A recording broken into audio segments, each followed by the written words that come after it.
So it's 1:15 in the morning. We're leaving in a couple of hours for New Mexico to take part in the Gathering of Nations Powwow 2012 with NRG Rising, and also take and share our culture. So it's kind of humbling and a little bit freaky, scary, but cool, exciting, nervous to think that once upon a time was a faraway dream and now is actually happening. I just can't really comprehend the magnitude of the event for us personally, both physically and spiritually. It's just massive. So looking forward to it. Can't wait to get there and experience it firsthand.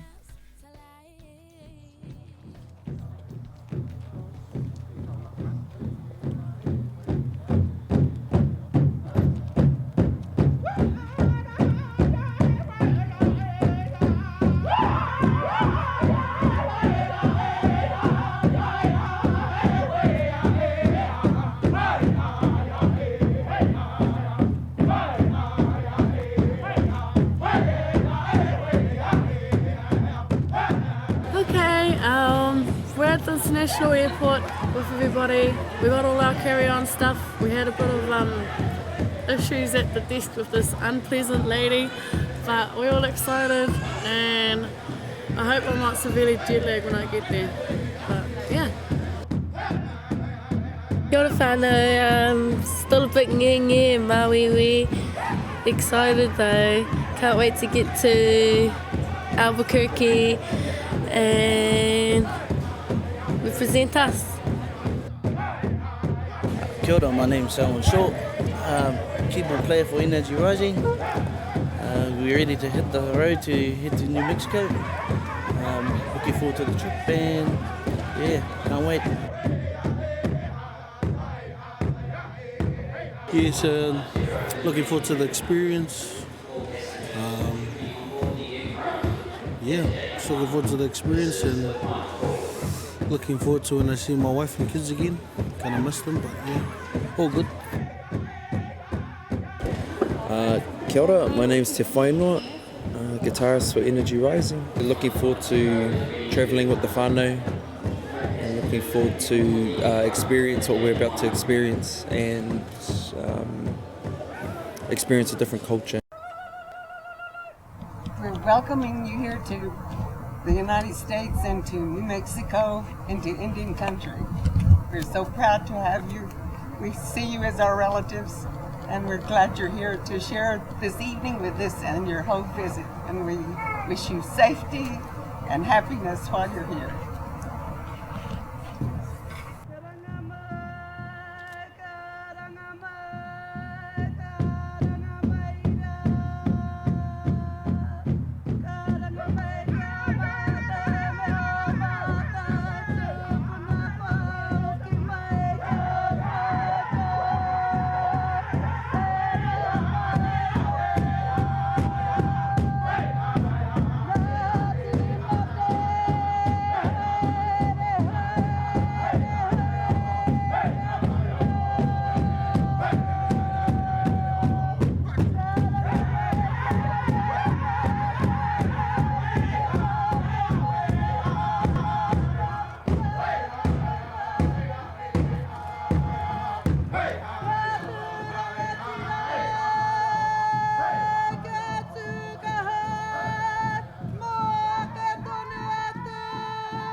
give thanks for this shared experience that brings us together, because we feel deeply about the love for our people, our lands, and our way of life, bound together by our common struggles to maintain our connection to our lands, our language, our way of life, our governance, the sacredness of our customary indigenous laws and traditions, of family, the teacher of our core values, the spirit of community that is the teacher of our relationships, and for the resources with which the Creator blessed us to sustain us physically. And so it's a beautiful occasion for which we give thanks in our opening our arms to embrace all of you with the deep love and respect and compassion that we have for you, even as this is the first time that we've had an opportunity to meet. But the spirit of our people have been a part of one another since creation. And so it's our collective responsibility to maintain that bond and that spiritual relationship even as we're worlds apart. So on behalf of all of the people here, we welcome you to our home country.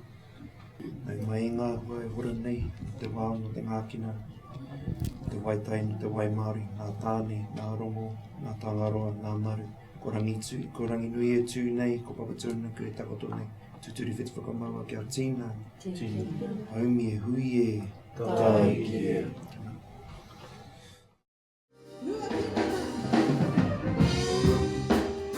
This is one of our ancestors from the Tuhoe Nation. Let's respect and love Tuhoe Nui.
Mihi tuatai ki tō tātou kaihanga. Nāna nei nā mea kato. Nāna I hanga. Nāna I tango. O reira, nā mihi nui. Mihi tuiroa ki tō tātou kingi. Uheikia, tōna whānau. I tā wāhi. I noho ana ki rungi te hahui reo tapu o ngā mātua tuku. Mai māriri ki rā. Ki ngā mate, e haere. Moi mai, moi mai, moi mai. Tēnei te mihi nui kia koutou. Hei mahana kia mātou. Hei tuwhire o koutou. Whare kia mātou. Whakamahana a mātou nākau. Tēnei te mihi kia koutou. Me o tamariki, me o rangatahi, tatari ana mō mātou, whakātū mai kia koutou, ngā āhuatanga o Māori. Nō reira, tēnā koutou, tēnā koutou, tēnā koutou.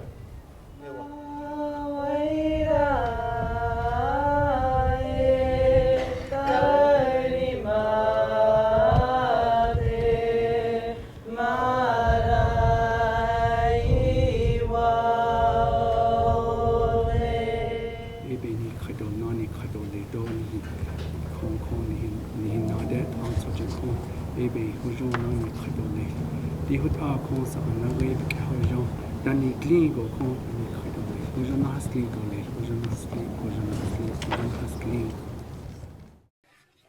Yat e she'eya Daryl Bedoni e in shieto adonne en shlenigi kia ani e in shleto oge e bashish chin twitchini dashit shedo a e dashanale ado a kon tohaj de na shato kon tohaj ultra alla go ne da ultra gi e shada ultra e wat a ko the ne shleto e wat a ko shanan shli. Our culture is a very unique culture. Our culture is of the blessing way, and the blessing way comes from the cornfield, and from our stories.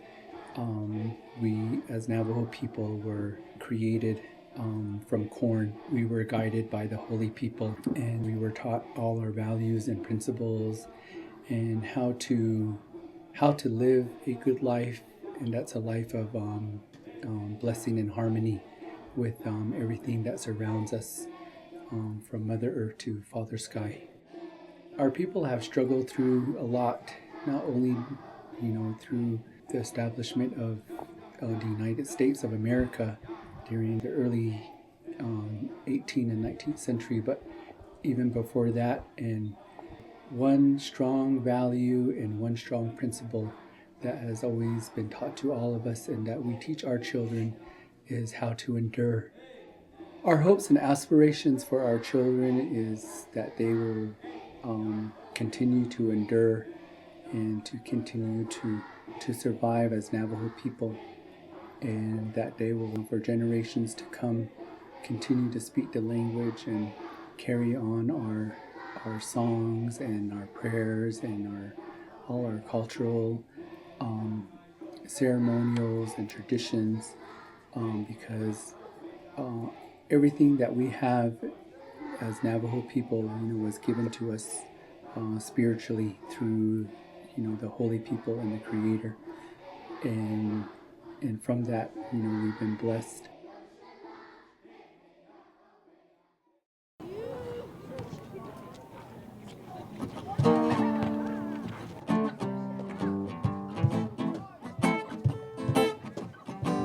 It's time to rise up. Stand up. You are the true leaders, our leaders of the next generation. Each and every one of you are our future leaders. Maranga, maranga, maranga,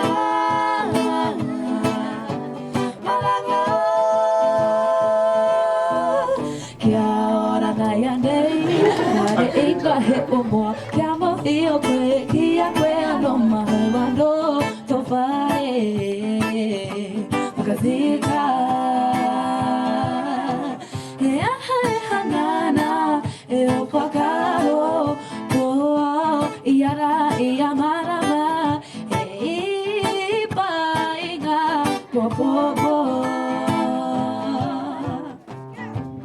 Mahea ake na here ho, kukua. Mahea ake na here. Jeno ashte mi tatapi chante ashana pe chiuza pelo, wamlisen deska la kochaje emachapi, washichi a Junior Garcia emachapelo, chinchaki na spaola na hunkasi chango la kota wichasha hemacha yelo, yushke awachiankapi. Happy to have all of you here. My name is Junior Garcia. My Indian name is Whitetail Eagle. I'm of Mexican, Apache, and Lakota descent. I teach Lakota language here at Naka, and again, we're happy to have you. Te whare ki kake wahine tāhiri whakatupe taku ingoa, ko whakapuna ke te maunga wairoa hōpupu hōningi mātangi rau te awa ngai tama te rangi te hapu tākitu me te waka. Ka hungini me tūhoi a hei, no te wairoa a hei. It's great to see that our cultures, our Māori culture and American Native Indian culture are similar in so many ways, and even the looks, I mean, sometimes I feel like I was at home. Like, oh, these my, oh no, these not my kids. So you feel like just grabbing some kids and just taking them home. You have to hold back on that one. Overwhelming to be here. We're having an awesome time. Feeling really great, seeing all the beautiful things and hearing the amazing sounds of music that brings spiritual messages to our hearts.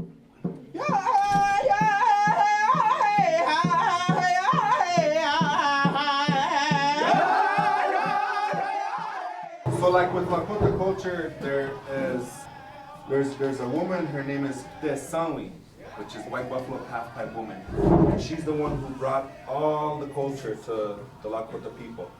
18 generations ago, this woman came and she brought a bundle, and there was a way that it was happened and how she turned into a white buffalo, and that's why they call her White Buffalo half-pipe woman. And she brought a pipe for the people, and the pipe is for life. Chanupa is what they call it. When she brought this pipe, that was the first instrument that she brought, and with that ceremony. And then she brought other ceremonies, the inipi, which is the sweat lodge. The sweat lodge ceremony is a purification ceremony where stones are heated, and then you bring them into a dome-like structure that's covered long time ago with hides, but now with blankets. And you put those hot stones inside of that sweat lodge, and then you cover it up so it's pitch black. And we pray in our language and sing our songs in our language, and each song has a meaning behind it, or purification. You put water on the stones and it makes you sweat, and you purify yourself. And then after you sweat lodge, then you put on your sundance skirt and your igabon whistle, your crown with your feathers, your wristlets that's all made out of sage, and your anklets and your sundial, and then you go, they start to sing, and then you go out into the Hochoka, the sacred center, where there is a tree, a cottonwood tree with a Y on it.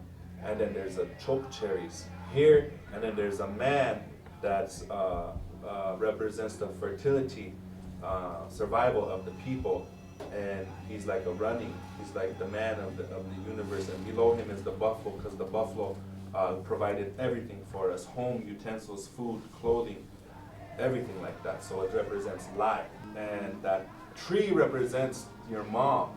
And then we dance from sun up all the way till sundown with no food, no water for 4 days. And somewhere within those 4 days, people make a vow or a commitment to pierce, because they say that the only thing we have in this life is your skin, your flesh. I don't have this classroom, my pants, my J's. I don't have any of that. I'm not going to take it with me when I go. The only thing is myself. So the sacrifice for health and happiness for the people, if you want them to have that, then you're going to have to offer something of yourself. And so being that that's all we have, then we offer our flesh, and we pierce from our chest, our arms, our back, however it come to you. And most of the time it's from the chest, and from the chest they take eagle claw, and they put that eagle claw through a chunk of your skin, and then they tie it. And from there it's tied to a rope that's tied to that tree, which is your mom.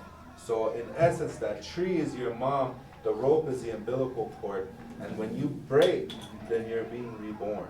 You have just been cut the umbilical cord, and then that flesh that's hanging, they cut the remainder of that off, and we put it in the tree, and that's your offering for that year. So we do that every year. That's a little bit about the culture piece, and each one of these ceremonies, if we were to get into detail about what happens and the meaning of everything, then we'd be here for months.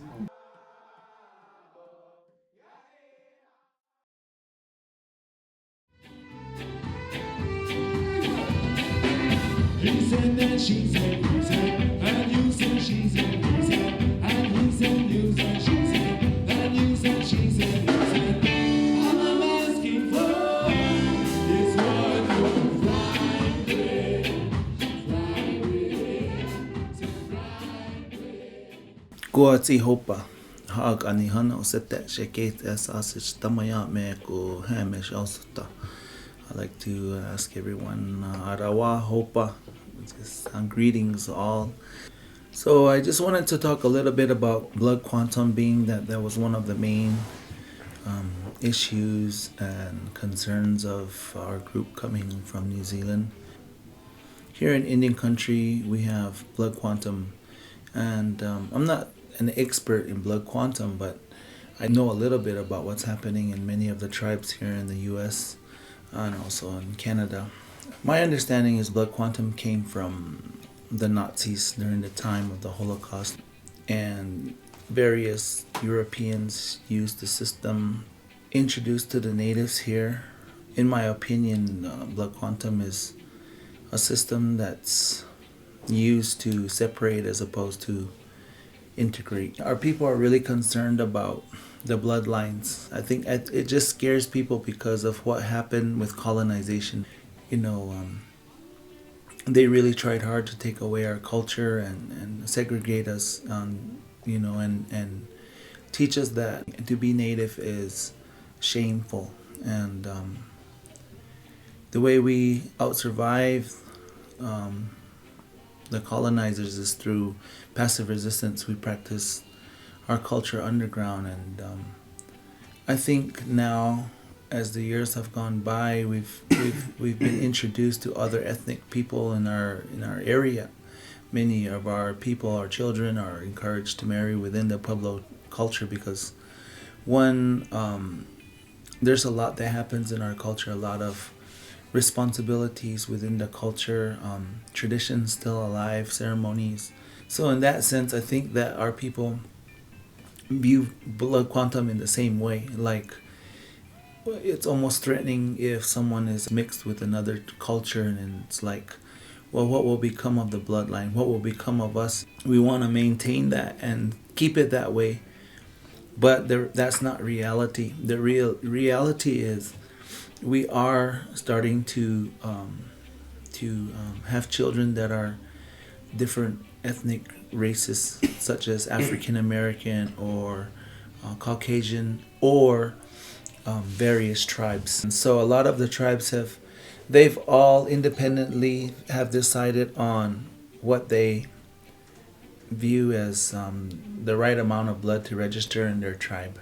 Some say you have to be 1/8, or some say you have to be a half to be a part of the tribe. It is good to keep the bloodline. It is good to encourage our people to marry within their culture, marry another Pueblo person, so we can keep the facial features of our Pueblo people. They're all unique to each tribe. But the reality is we can't control our people. We can't tell them to do this or do that. But for me, the government imposed this blood quantum system on us. And now we're at a crucial point where we're having children that are 4 or 5 tribes. Like, at what point are they not able to enroll in any tribe? Where are they going to be? And I think at some point in the future, the government will use that against us. The government's going to say, well, what makes you Indian? What makes you Native American? You're not even registered with a particular tribe. And so I think the bottom line is you have to know your culture, your language, your identity, your whakapapa, your genealogy, to determine who you are today and where you belong. So I think we can learn a lot from the Maori people, being that they've already are there. They've tackled those issues. They use a different system than we do. And if we can utilize that system here and encourage our people, hey, look at this people across the Pacific Ocean. They've already addressed this, being that there's a lot of interracial, children there. But they still hold on to their language and their culture and their identity, and it's working for them. Perhaps they'll be more open-minded to dropping blood quantum and, figure out a different system for enrolling their tribal members. So that's kind of where we are.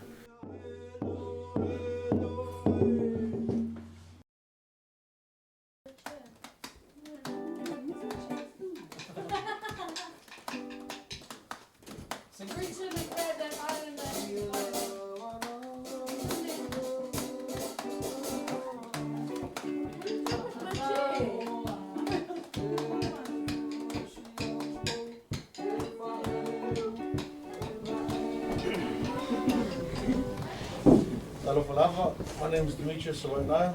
I'm originally from Samoa. If you don't know where that is, just Google it. My village in Samoa is Safotu, Sakawa.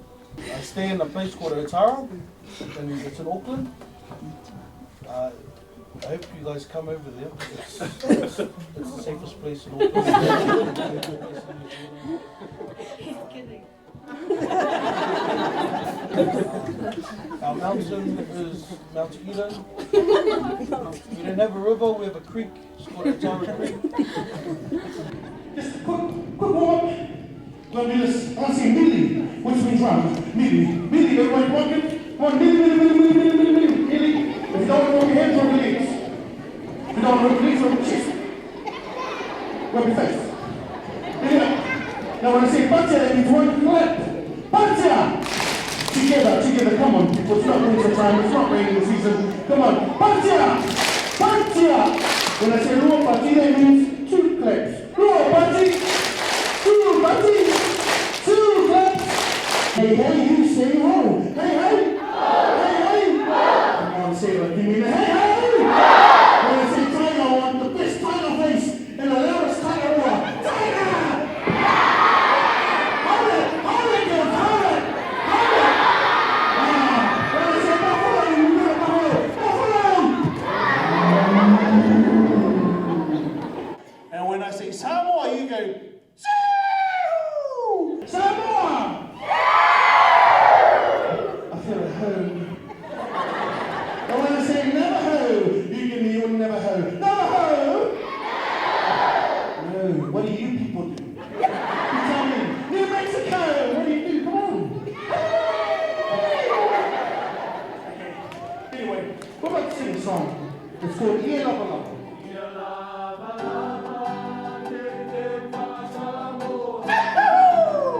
Put your hand in the air like you care. Come on. Oh, just one hand, brother. Just one hand. And when I say no, we're going to clap. Everybody. This shows that you love us, and it shows that we love you. Woo! Together, come on.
Thank you very much, everybody.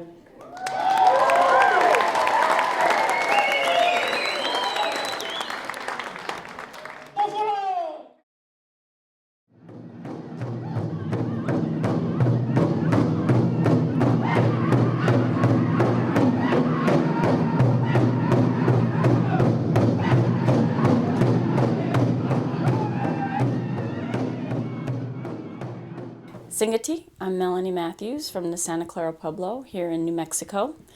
And I am the daughter of Derek Matthews, who's the founder and director of Gathering of Nations. We just wrapped up our 29th year. My dad's vision for the powwow was not to be a mega festival as it has become. It was to bring together dancers and singers for a fair contest and in a neutral location. So his vision and dream was that it would be fair for everybody who attended.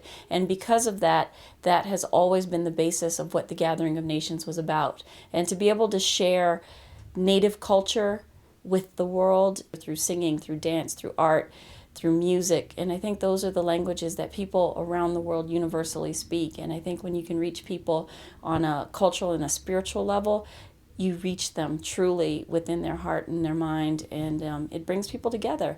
And this year we were so blessed and so honored to have a musical group NRG Rising, to share their music and to share bits of their culture with us. Always is so special and so moving, because people that don't travel, that Albuquerque's as far as they get from home, they got to see something that they would never get to see for themselves. We try to bring nations together, to bring people together, to bring tribes and share in all of the different things that our indigenous cultures have to offer.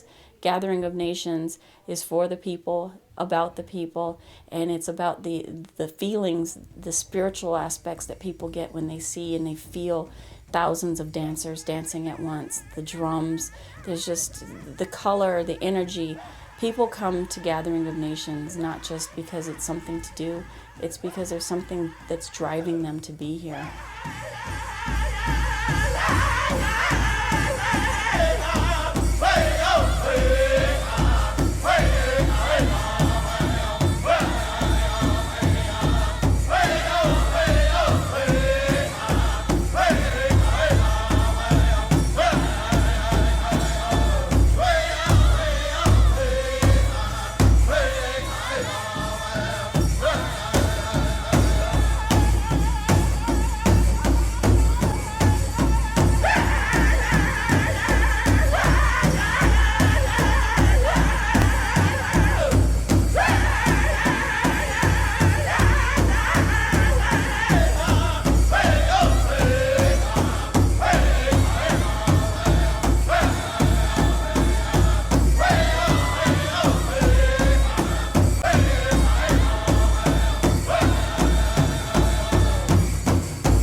We came here as a reggae band and we are leaving as something else. That was really just one small tiny part of it. The whole cultural connection and spiritual connection with the people here has been just mind-blowing, and I'm a little bit sad to leave, but I'm really excited because I know we'll be back, and I know that I have family here and we have family here that the connections are going to go on for generations. I wish there was a way I could paint a picture and write a poem to kind of express how this trip has made me feel and all the wonderful people I've met, and it seems impossible.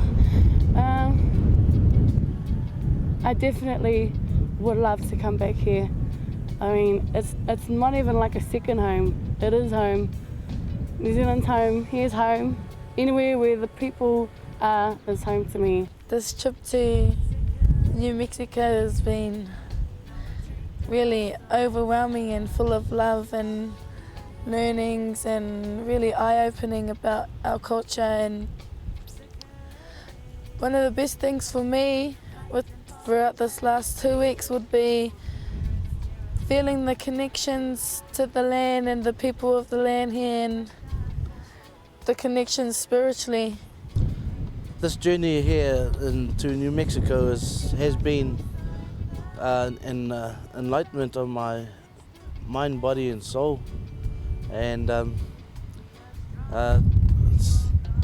as you can see, it's such a beautiful place to be. The people here are beautiful, their cultures, music and dance. It's been really great. Thanks to Skimmy and Melissa, Emergence Productions, for having us over and hosting us. It's been really cool, eh? They've been awesome, and just the whole trip has been amazing. Yeah, that's all from me, eh? Just really excited and really looking forward to going back home and sharing my experience with my family, seeing my family. It's gonna be mean. It's gonna be mean. All right. So meet you right now. So now. I think for myself, I take away a deep spiritual, physical, emotional connection to the whenua, to the land, to the people, and you know, their music and culture and everything. I think it's just beautiful, and I don't know what else to say except I'm just grateful to be here. We've had just an amazing time. My last words would be that hold strong your culture, hold strong our own culture, hold strong the people of New Mexico, their culture, because we are all one. And at the end of the day, we are all under the same sun, the same moon, the same sky. We are on the same land. Well, be it thousands of miles apart. Papatūānuku is Papatūānuku.